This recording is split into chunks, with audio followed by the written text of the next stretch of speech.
એક પછી એક દબાણ શાખાની ટીમ અલગ અલગ જગ્યા પરના દબાણો દૂર કરી રહ્યા છે। આજે સવારે મંગળેશ્વર જાપા ભાનવાડા પાસે દબાણ શાખાની ટીમ પહોંચી।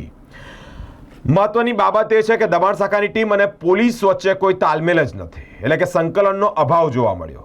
દબાણ શાખાની ટીમ પહોંચી ત્યાં પોલીસ બંદોબસ્ત નહોતો, એટલે કે દબાણ કરતા જે આ લારી ગલ્લાવાળાઓ છે તે દુકાનો લઈ અને ગાયબ થઈ ગયા, એટલે કે લારીઓ લઈને ગાયબ થઈ ગયા। મિત્રો, મહત્વની બાબત એ છે કે શરૂઆત થતાં પહેલાં જ કોઈકે પેપર ફોડી નાખ્યું। એક તરફ પાલિકાની ટીમ પોલીસ બંદોબસ્તની રાહ જોતી રહી અને બીજી તરફ દબાણ કરતા લારીઓ લઈને ગાયબ થઈ ગયા। બે વિભાગ, આ વિભાગ એટલે કે પોલીસ અને પાલિકાની દબાણ શાખાની ટીમ વચ્ચે સંકલનના અભાવે ગેરકાયદેસર દબાણકર્તાઓ આજે ફાવી ગયા। પાલિકાની ટીમને 1 કલાક રાહ જોવી પડી, ત્યારબાદ પોલીસે બંદોબસ્ત પાડ્યો। દબાણ હટાવતી વેળાએ માહોલ ગરમાયો પણ ખરો, એટલે કે બબાલ પણ થઈ, છતાં પોલીસ મુખ પ્રેક્ષક બની તમાશો જોતી રહી તેવી માહિતી સામે આવી છે। પોલીસ તરફથી અરજી આપવાની કીધી છે, એટલે અરજી આપી છે, પોલીસ બંદોબસ્ત ફાળવી આપશે, તાત્કાલિક ફાળવશે એવું અમને કીધું છે। તો ગઈકાલથી જ આપણે કામગીરી કરીએ છીએ, તો અરજી આપવામાં આટલો વિલંબ કેમ થયો? અરજી અહીંથી નહીં, પોલીસ ભવનથી અહીં એ લોકો પાસે આવે છે, પણ આ તો અમને ઉપલી અધિકારીએ કીધું એટલે અમે અરજી આપીને કામગીરી થાય એ પ્રમાણની કાર્યવાહી કરી છે। જ્યારે ગૃહમંત્રીની આ પ્લાનિંગ હોય અને એની અંદર એ અરજી હજુ ફાળવતા હજુ આટલો બધો સમય લાગે, તાત્કાલિક કશું નથી, આ તો સરકારી તંત્ર છે।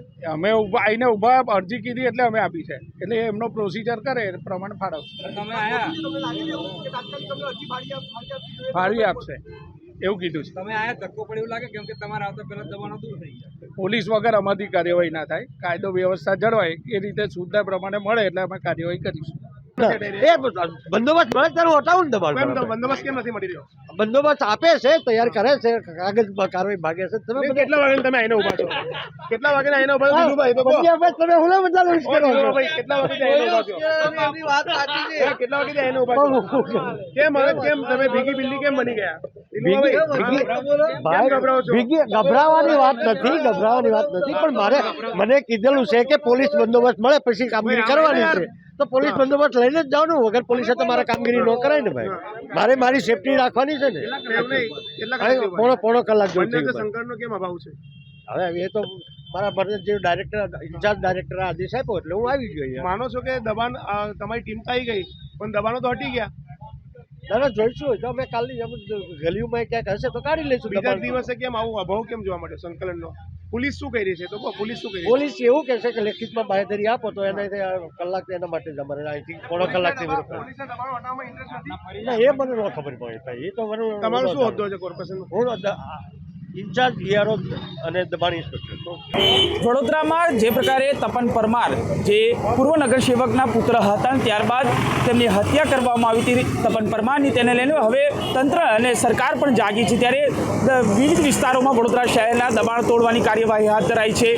ત્યારે આજે મંગળેશ્વર જાપાથી દબાણ તોડવાની શરૂઆત કરાવવાની હતી, પરંતુ દબાણ શાખાની ટીમ તો આવી પહોંચી છે, પરંતુ આપ જુઓ કે જે પ્રકારે દબાણ શાખાના તમામ વાહનોથી લઈને જે સાધનો છે, મશીનરી છે, અહીંયા આવી પહોંચી। લગભગ પોણો કલાકનો સમય થયો છતાં પણ આપ જુઓ કે દબાણ નથી તોડે, એટલે સીધું મોકળું મેદાન છે તે આ જે દબાણકર્તાઓને તે મળી રહ્યું છે, કારણ કે જે પ્રકારે આપ જુઓ કે આ દબાણ હટી ગયા છે, એટલે ચોક્કસથી કહી શકાય કે જે કુંભારવાડા પોલીસ સ્ટેશન એવું કહી રહી છે કે જે પ્રકારે હજુ પણ પોલીસ બંદોબસ્ત ફળ્યો નથી, એટલે કુંભારવાડા પોલીસ સ્ટેશનની સામે જ આ દબાણના અધિકારીઓ અહીંયા ઊભા છે, પરંતુ હજુ પણ સુધી આ દબાણો તૂટતા નથી।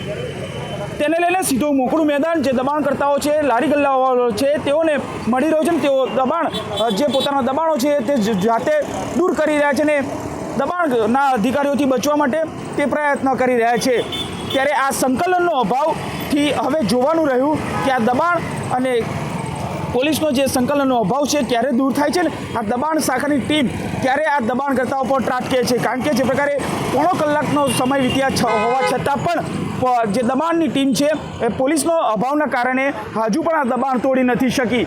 ત્યારે હવે રાજ્ય સરકાર પણ આ બાબતે ધ્યાન દોરે અને પોલીસ અને જે સરકાર પાલિકાનું જે વચ્ચેનું જે સંકલનનો અભાવ છે એ દૂર કરે।